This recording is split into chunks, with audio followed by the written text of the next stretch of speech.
ഒരു പ്രത്യേക ജനജീവിതത്തെയോ അല്ലെങ്കിൽ ഒരു പ്രദേശത്തെയോ കുറിച്ച് പറയുന്ന ഒരു കലാരൂപമാണ് നാടോടി നൃത്തം എന്ന് പറയുന്നത്. അത്തരത്തിൽ HS വിഭാഗത്തിലെ മത്സരം പൂർത്തിയാക്കിയ ശേഷമുള്ള ഒരു കലാകാരൻ നമ്മോടൊപ്പമുണ്ട്.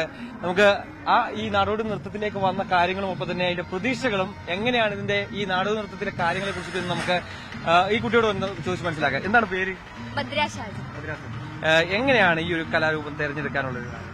അതായത് ചെറുപ്പം തൊട്ടേ എനിക്ക് ഡാൻസിനോട് ഭയങ്കര ഒരു ഇഷ്ടമായിരുന്നു. അപ്പൊ LKG തൊട്ടിട്ടാണ് ഞാൻ ആദ്യമായിട്ട് കളിക്കാൻ തുടങ്ങിയത്. അവിടെ തൊട്ടിട്ട് എനിക്ക് ഫസ്റ്റാണ് സബില് കിട്ടിയിട്ടുള്ളത്.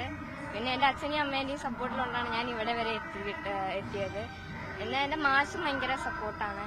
ഇങ്ങനെ ചെയ്യാനും ഓരോ കാര്യം പറഞ്ഞു തരാനാണെങ്കിലും മാഷ് ഭയങ്കര സപ്പോർട്ടീവാണ്. ഞാനിപ്പം ഇൻട്രോയിൽ പറഞ്ഞതുപോലെ തന്നെ ഏതെങ്കിലും ഒരു പ്രദേശത്തെ കുറിച്ചോ അല്ലെങ്കിൽ ഒരു ജനജീവിതത്തെ കുറിച്ചോ പറയുന്ന കഥകളായിരിക്കും പ്രധാനമായും ഇതിൽ തെരഞ്ഞെടുക്കുന്നത്. അത്തരത്തിൽ മോള് തെരഞ്ഞെടുത്ത ആ ഒരു കഥ അതിനെക്കുറിച്ചൊന്ന് പറയാം. അതിലേക്ക് എത്തിയ കാരണം? ഇത് ഒരു അടിയാത്തി പെണ്ണിന്റെ ഒരു തീമാണ് എടുത്തിട്ടുള്ളത്. അതായത് ഒരു തമ്പ്രാനെ മോഹിച്ചിട്ടുള്ള, എന്നിട്ട് തമ്പ്രാനെ കിട്ടാതെ ആവുമ്പോ തമ്പ്രാനൊരു രാത്രി ഇവളുടെ വീട്ടിലോട്ട് വന്നിട്ട് അപ്പൊ ആ ഒരു കാണുന്ന ഒരു ദേഷ്യം, തമ്പ്രാനും ഇവിടെ ഇഷ്ടമൊന്നുമല്ല, ഭയങ്കര വെറുപ്പോട് കൂടിയായിട്ടാണ് നമ്മളെ കണ്ടിട്ടുള്ളത്. അപ്പോ പിന്നെ തമ്പ്രാൻ ഒരു ദിവസം രാത്രി ഇവളുടെ വീട്ടിലോട്ട് വന്നപ്പോ ഇവൾക്ക് ഒരു വികാരം ഉണ്ടായി. ആ വികാരത്തിൽ അയാളെ കൊന്നു. അയാളെ ബോധപൂർവം അല്ല കൊന്നത്. അപ്പൊ ആ ഒരു സങ്കടം ഒക്കെ ഉള്ള ഒരു ഇതാണ് ഇതിലുള്ളത്.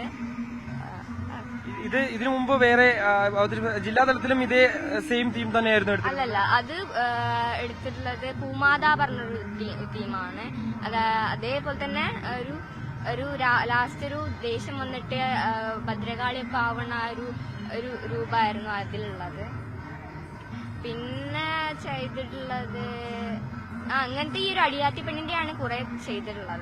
പല തരങ്ങളുണ്ടല്ലോ ഈ നാടോടി നൃത്തം എന്ന് പറയുന്ന പല തരങ്ങളുണ്ട്. അതിൽ ഏതൊക്കെ തരങ്ങളാണല്ലോ ഇപ്പം എനിക്ക് അതിനെ കുറിച്ച് കൂടുതൽ അറിയാത്തത് കൊണ്ടാണ് പ്രേക്ഷകർക്കും അത് അറിയാനുള്ള ഒരു ആഗ്രഹമുണ്ട്. അപ്പം മോളിപ്പോ തെരഞ്ഞെടുത്തിരിക്കുന്ന ഏത് തരത്തെ കുറിച്ചുള്ള കാര്യം? അതായത് ഇവരെ ഊര് ചെന്നിട്ട് വിലക്ക് ചെയ്യാണ് ഇവളെ, അങ്ങനത്തെ ഒരു തീമാണ് ഇതിലുള്ളത്. പക്ഷെ ഇതിന് അങ്ങനത്തെ ഒരു കാറ്റഗറി ഒന്നുമില്ല. നമ്മൾക്ക് ഫോക്ക് ഡാൻസ് പറഞ്ഞാൽ ഏതൊരു തരത്തിലുള്ള കുട്ടികൾക്കും കളിക്കാൻ പറ്റുന്ന ഒരു തീമാണ്. അപ്പൊ തന്നെ ഏത് സ്കൂളിൽ നിന്നാണ് വരുന്നത്? KMHS കുറ്റൂർത്ത് മലപ്പുറത്ത് നിന്നാണ്. മലപ്പുറത്താണ് വരുന്നത്. സ്കൂളിൽ എങ്ങനെയാണ് സപ്പോർട്ടൊക്കെ ആണോ? സ്കൂളുകാരും ഭയങ്കര സപ്പോർട്ടീവാണ്. ഇങ്ങനെ ചെയ്യാനൊക്കെ അവരും കൂടി എന്നെ ഇതിട്ട് ഇൻട്രോ ആയിട്ടുണ്ട്. അപ്പം ഇത് നാടോടി നൃത്തം മാത്രമാണോ ചെയ്യുന്നത്? വേറെ അല്ലല്ല, ഭരതനാട്യം, കുച്ചിപ്പുടി, ഗ്രൂപ്പ് ഡാൻസ് ഒക്കെ ചെയ്തിട്ടുണ്ട്. അപ്പൊ സബില് സെക്കൻഡ് ആയതുകൊണ്ട് നമുക്ക് വരാൻ പറ്റിയില്ല. അപ്പൊ ഫോക്കിന് ഫസ്റ്റ് കിട്ടിയതുകൊണ്ട് ഇവിടം വരെ എത്തി. അപ്പം ഇത് മാത്രമാണ് സ്റ്റേറ്റ് ലെവലിലുള്ളത്. ഇനി ഏതൊക്കെ കലാരൂപങ്ങളുമായി മുന്നോട്ട് പോകാനാണ് ആഗ്രഹം? ഒപ്പം തന്നെ ഈ നാടോടി നൃത്തത്തെ കുറിച്ച് നമ്മൾ പറഞ്ഞു വന്നല്ലോ, അതിൽ ഈ കോസ്റ്റ്യൂംസും കാര്യങ്ങളും ഒക്കെ നമ്മൾ തന്നെ സെലക്ട് ചെയ്ത് കോസ്റ്റ്യൂം ഈ ഒരു അടിയാത്തി പെണ്ണിനനുസരിച്ചുള്ള ഓരോ കോസ്റ്റ്യൂംസ് ആണ് നമ്മൾ എടുക്കാറ്. അതായത് ഫോക്ക് ഡാൻസിന് ഏത് ഫോക്ക് ഡാൻസിനായാലും അതിന്റെ ആ ഒരു തീമിനനുസരിച്ചുള്ള ഡ്രസ്സിംഗ് ആണ് നമ്മൾ എടുക്കാറ്. അപ്പൊ അത് പണ്ടത്തെ സ്റ്റൈലിലുള്ള ഒരു അടിയാത്തി പെണ്ണിന്റെ വസ്ത്രമാണ് നമ്മളിപ്പോൾ ധരിച്ചിട്ടുള്ളത്.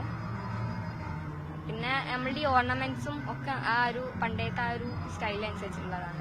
തീർച്ചയായും. എന്തായാലും നമുക്ക് അച്ഛനോട് കൂടി ചോദിക്കാം, എങ്ങനെയാണ് മോളുടെ ഒരു ആഗ്രഹം? അതായത് കൊച്ചുനാൾ മുതലേ എങ്ങനെ? ചെറുപ്പം മുതലേ അവള് കലയോട് ഭയങ്കര ഒരു താല്പര്യം കാണിക്കുന്നതാണ്. അപ്പോൾ LKG മുതൽ അവള് കളിക്കുന്നുണ്ട്. അന്ന് മുതൽ അവള് ഫസ്റ്റാണ്.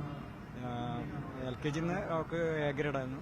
1ാം ക്ലാസ്സിൽ നിന്ന് A ഗ്രേഡ്, 2ാം ക്ലാസ്സിൽ നിന്ന് സബ് ജില്ലയിൽ ഫസ്റ്റ് ആയിരുന്നു, ഫോക്കിന് ഫസ്റ്റ് ആയിരുന്നു, പിന്നെ ഭരതനാട്യം ഫസ്റ്റ് ആയിരുന്നു. പിന്നെ 3ാം ക്ലാസ്സിൽ നിന്ന് ഫോക്ക്, ഭരതനാട്യം, ഗ്രൂപ്പ് 3 ഫസ്റ്റ് ആയിരുന്നു സബ് ജില്ലയിൽ.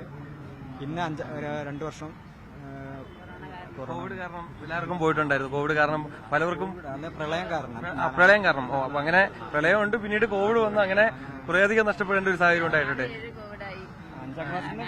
5ാം ക്ലാസ്സിൽ നിന്ന് ജില്ലയിൽ വരെ പോയിട്ടുണ്ട്. ഫോക്കും കുച്ചിപ്പുടി പോയിട്ടുണ്ട്. A ഗ്രേഡ് വാങ്ങിയിട്ടുണ്ട് ജില്ലയിൽ നിന്ന്. ഇതിപ്പം മാഷിന്റെ കീഴിലാണ് ബൈജു ബുഹാസിംഗ് അറിയും. കുന്നംപുറം നാട്യകലാക്ഷേത്ര ബൈജു ബുഹാസിന്റെ കീഴിലാണ് മോള് ചെറുപ്പം തൊട്ടേ പഠിക്കുന്നത്. തീർച്ചയായും എല്ലാവിധ ആശംസകളും ഇനി അങ്ങോട്ടുള്ള വഴികളിലൊക്കെ തന്നെ എല്ലാവിധ മുന്നേറ്റം ഉണ്ടാകുമെന്ന് ഉള്ള പ്രത്യാശയും ഒപ്പം തന്നെ ആ അനുഗ്രഹമൊക്കെ ദൈവത്തിന്റെ ഉണ്ടാകട്ടെ എന്ന് പ്രത്യാശിക്കുന്നു. ഏതായാലും നമ്മൾ പറഞ്ഞതുപോലെ തന്നെ വലിയ ഒരു കലാരൂപം തന്നെയാണ്. അതായത് ഒരു പ്രദേശത്തിന്റെയോ അല്ലെങ്കിൽ ഒരു വ്യക്തികളുടെയോ ഒക്കെ ജീവിതകഥ പറയുന്ന ഒരു നാട്യ നൃത്തമാണ്. അത്തരത്തിൽ അത് ഭംഗിയായി സ്റ്റേജിൽ അവതരിപ്പിക്കാൻ സാധിച്ചിട്ടുണ്ട്. എന്തായാലും എല്ലാ അനുഗ്രഹവും ഉണ്ടാകട്ടെ. ക്യാമറമാൻ സുമേഷ് മൊറായയ്ക്കൊപ്പം MC മിഥുൻ, ന്യൂസ് 18 കൊല്ലം.